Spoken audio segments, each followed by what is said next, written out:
Good day YouTube, welcome back to another video of the evolution of Boeing, part 1 of 3. So, let's get started. Boeing is among the largest airplane manufacturers and continues to develop some of the biggest and most advanced aircrafts in the world. But let's go back to when Boeing's story began, and their airplanes weren't anything like we see today.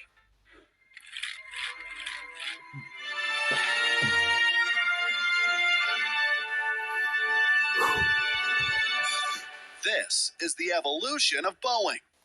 On December 17, 1903, the Wright brothers made history when they invented the first successful airplane, the Wright Flyer. Only 6 years later, in 1909, William Edward Boeing saw his first airplane when he was 28 years old. He was fascinated by flying and airplanes, and this moment would change his life forever. In 1916, William founded Aero Products Company, and 1 year later, he changed it to Boeing Airplane Company.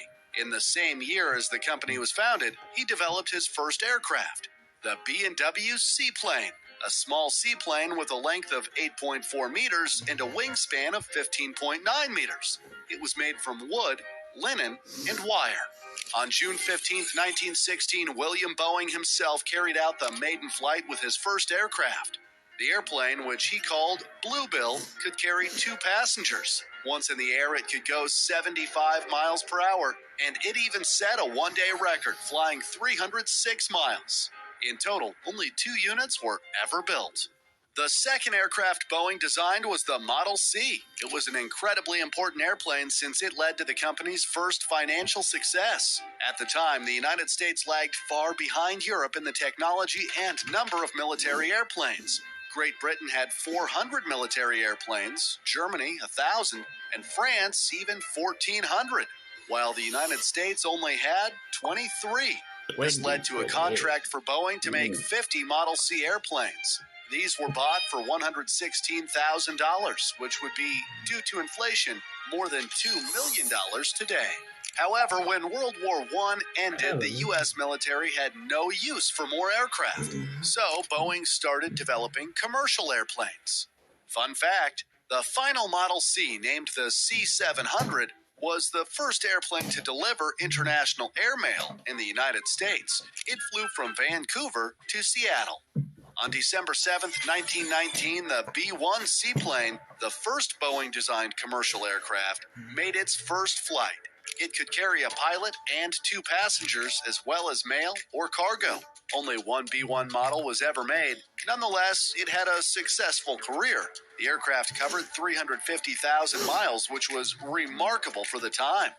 In 1923, Boeing entered into competition with a company named Curtiss to develop a fighter aircraft for the U.S. Army. Eventually, both designs were accepted, and Boeing continued to develop its PW-9 fighter.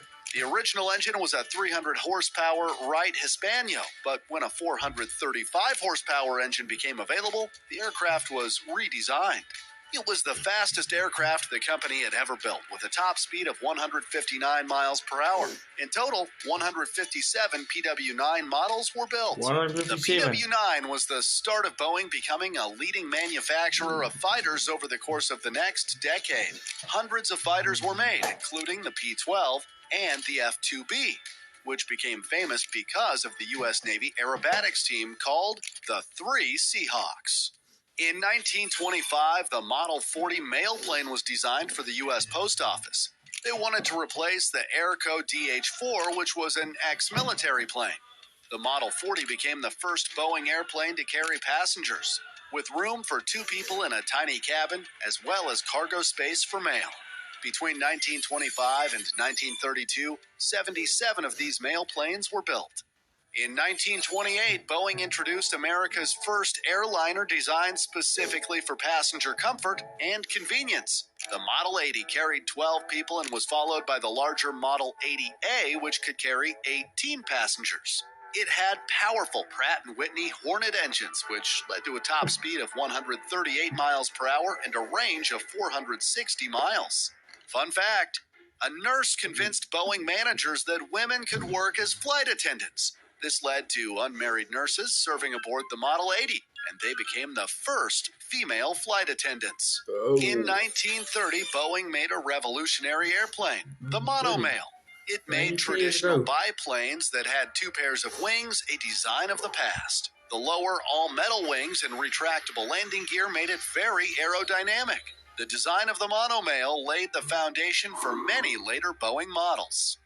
The Boeing YB-9 was an enlarged alteration of the monomail. It was a massive aircraft with a wingspan of more than 76 feet and was the first all-metal monoplane bomber aircraft designed for the U.S. Army.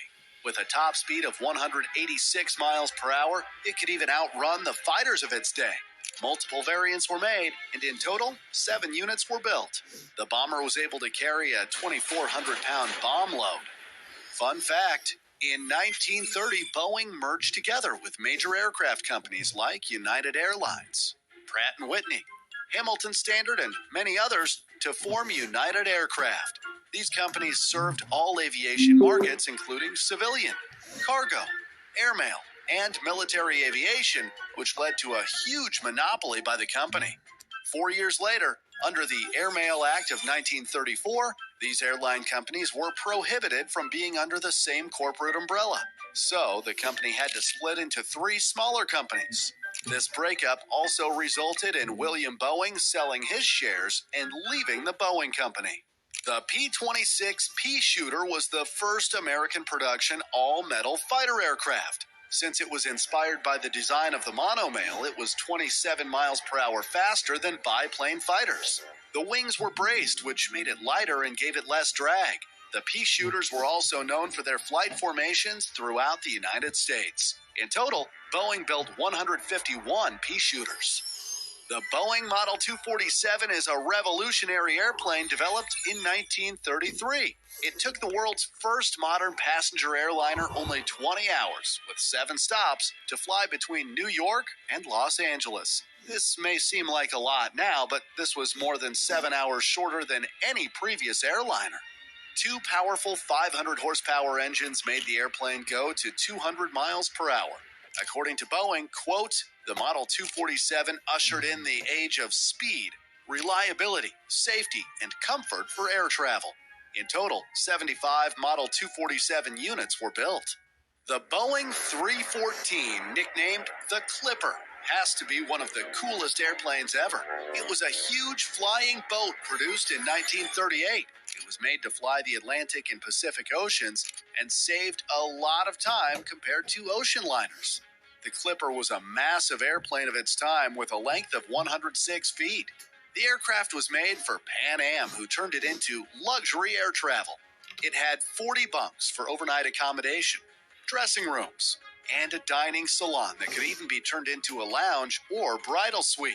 The Clipper was a travel option for the super rich with a price of $675 from New York to Southampton, which would be equivalent to $13,000 today. Even President Franklin D. Roosevelt traveled aboard the Boeing Clipper to meet Winston Churchill. On his way home, he celebrated his birthday aboard the huge flying boat. 4 massive 1,500-horsepower engines made it possible to reach a top speed of 199 miles per hour, and even more impressive, it had a range of 5,200 miles. It had accommodation for as many as a crew of 10 and 74 passengers. Sadly, though, in 1943, a fatal accident happened in a landing, and 24 passengers and crew lost their lives. Fun fact, in total, Boeing made 12 Clippers. One of those, known as the California Clipper, had accumulated more than 1 million miles. Boeing began a design study for the U.S. Army to see if it was possible to build a heavy bomber with a 5,000-mile range. When it first flew in 1937, it was the largest and heaviest airplane ever built in the United States. In fact, it was so big that flight engineers could enter the wing and make repairs in flight. It set a number of records, including carrying a 31,000-pound payload to 8,200 feet in 1939. While it could reach the 5,000-mile range the military was asking for, only 1 unit was built as an experimental airplane. It was never used as a bomber and became a cargo aircraft instead with the nickname Grandpappy. The aircraft was difficult to fly. It even had 2 fires and a complete failure of the electrical system while in mid-air. Nonetheless, it stayed in service until 1944. In 1938, Boeing designed a revolutionary airplane named the Model 307 Stratoliner. It was an American commercial transport aircraft that was the first to have a pressurized cabin. This allowed the plane to fly much higher, above many weather disturbances, to an altitude of 20,000 feet. The Model 307 had a capacity of 33 passengers. In total, 10 units were made. The last remaining Stratoliner was stored in the Arizona desert for 20 years until it was restored and placed at a museum. Fun fact, multi-millionaire Howard Hughes bought a Stratoliner for himself and transformed it into a flying penthouse. It had a master bedroom, 2 bathrooms, a bar, and a large living room. Later, it was turned into a Florida houseboat. When World War II started, Boeing became incredibly successful since the United States needed many more military aircrafts than ever before. In fact, in 1944, production had been scaled up to 350 planes built each month.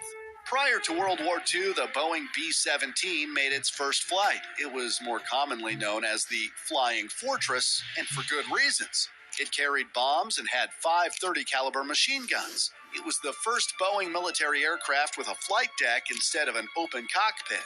The Boeing B-17 was capable of going 287 miles per hour. As World War II intensified, more bombers were made with additional armor and weapons. The B-17E was the first mass-produced model of the Flying Fortress and carried a whopping 9 machine guns and had a 4,000-pound bomb load. The B-17 received a deadly reputation with the Japanese, who dubbed them the 4-engine fighter. It became a legendary aircraft that was able to stay in the air even after brutal poundings. An 88-year-old veteran sent Boeing a letter explaining how his B-17 aircraft was heavily fired upon, and only 2 out of the 4 engines still worked. He wrote, quote, "I'm glad to be alive. Thank you for making such a good airplane." General Carl Spaatz even said, quote, "Without the B-17, we may have lost the war." In total, Boeing built as many as 6,981 B-17 units, and another 5,745 were built by a collaboration of Douglas and Lockheed. It is unbelievable that over 12,000 of these massive bombers were made. One of the most technically advanced airplanes of World War II was the B-29. It had many new features, including a gun that could be fired by remote control. The B-29 was designed to be a massive long-range heavy bomber. It became the world's heaviest production plane because of the increases in range, bomb load, and defensive requirements. It could reach an impressive range of 5,830 miles. The B-29 became known as the Super Fortress, far exceeding the B-17 in basically every way possible. It had as many as 12 50 caliber machine guns, a cannon, and a massive 20,000-pound bomb load. The Super Fortress was heavily used to bomb Japan. As many as 1,000 Super Fortresses at a time bombed Tokyo.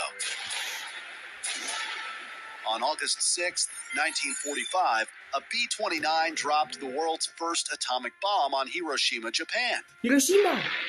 3 days later, another B-29 dropped an atomic bomb on Nagasaki. 1 month later, World War II had ended. It is unbelievable how important the Super Fortress became during World War II. In total, Boeing built 2,766 units of the Super Fortress.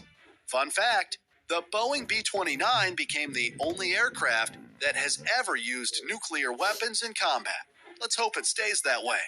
After the war, Boeing continued developing new bombers, including the B-47 Stratojet, B-50 bomber, and the Boeing B-52 Stratofortress. However, the company was in trouble because the United States wasn't in need of that many military aircrafts anymore, and 70,000 people lost their jobs.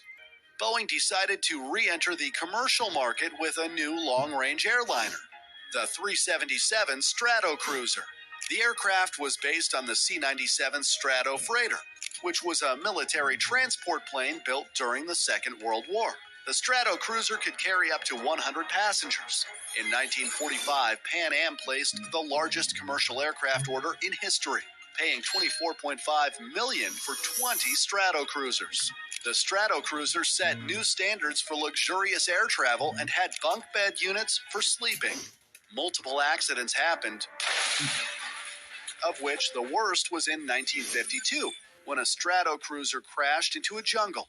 All 50 passengers and crew died. Unfortunately for Boeing, though, sales were not as expected. In total, only 56 Stratocruisers were built. In 1954, the Boeing 367-80, known simply as the Dash 80, was made to demonstrate the advantage of jet propulsion for a passenger jet. Boeing took an enormous risk and spent $16 million, which was 2/3 of the company's net profits from the post-war years, developing this aircraft, while the company had no committed customers. However, only one unit was eventually built. This aircraft had made 1,691 flights before it was donated to a museum. But then, in 1956, the Boeing 707 was developed. This started a new, very successful era for Boeing by creating commercial jetliners for passenger air transport. We'll discuss the Boeing 707 and some of the largest and most advanced passenger airplanes in the world in the next episode. Subscribe for more